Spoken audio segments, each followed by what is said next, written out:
ಅವರೆಲ್ಲ ಬೆಟ್ಟದ ಬಳಿ ಬಂದಾಗ ನಿರಾಸೆಯ ಕಾರ್ಮೋಡ ಆವರಿಸಿತ್ತು.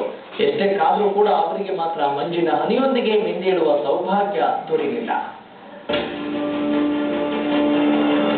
ಸಾಲು ಸಾಲು ನಿಂತಿರೋ ವಾಹನಗಳು, ನಡು ರಸ್ತೆಯಲ್ಲೇ ಕುಳಿತಿರೋ ಪ್ರವಾಸಿಗರು, ಇವರೆಲ್ಲರೂ ದೂರದ ಊರುಗಳಿಂದ ಇಲ್ಲಿಗೆ ಬಂದವರು. ಚಾಮರಾಜನಗರ ಜಿಲ್ಲೆ ಗುಂಡ್ಲುಪೇಟೆ ತಾಲೂಕಿನ ಹಿಮವದ್ ಗೋಪಾಲಸ್ವಾಮಿ ಬೆಟ್ಟ ಪ್ರವಾಸಿಗರ ನೆಚ್ಚಿನ ತಾಣ.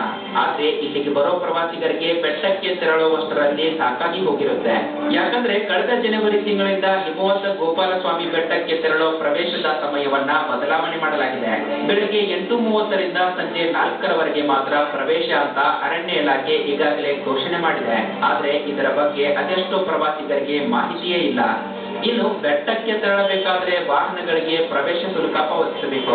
ಆದ್ರೆ ಶುಲ್ಕ ಪಾವತಿಸಲು ಸರಿಯಾದ ಕೌಂಟರ್ ವ್ಯವಸ್ಥೆ ಇಲ್ಲ. ಇದರಿಂದ ರೋಸಿ ಹೋಗಿರೋ ಪ್ರವಾಸಿಗರು ತಮ್ಮ ಅಸಮಾಧಾನ ಹೊರಹಾಕ್ತಿದ್ದಾರೆ.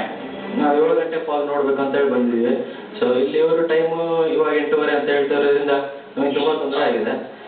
ಅಷ್ಟು ದೂರದಿಂದ ಬಂದು ಮತ್ತೆ ನೀರಲ್ಲ ನಾವು, ಹಾಗಾಗಿ ಫಾಲ್ ನೋಡ್ಬೇಕು ಅಂತಾನೆ ಇಂಪಾರ್ಟೆಂಟ್ ಅದು ಬರೋದು. ನಾವು ಬೇರೆ ಬೆಟ್ಟಗಳೆಲ್ಲ ಇರುತ್ತೆ ನೋಡ್ಲಿಕ್ಕೆ. ಹಾಗಾಗಿ ಫಾರೆಸ್ಟ್ ಡಿಪಾರ್ಟ್ಮೆಂಟ್ನವರು ಬೆಟರ್ ಇಂಟರ್ನೆಟ್ ಅಥವಾ ಬೇರೆ ಎಲ್ಲ ಸರ್ವಿಸ್ಗಳಲ್ಲೂ ಟೈಮಿಂಗ್ ಎಲ್ಲ ಕಡೆ ಹಾಕ್ಬಿಟ್ರೆ ಜನರಿಗೆ ತಪ್ಪುತ್ತೆ ಅನ್ನೋದು ನನ್ನ ಅನಿಸಿಕೆ. ಇನ್ನು ಹಿಮವದ್ ಗೋಪಾಲಸ್ವಾಮಿ ಬೆಟ್ಟ ಮಂಜಿನ ಬೆಟ್ಟ. ಇಲ್ಲಿ ಗೋಪಾಲ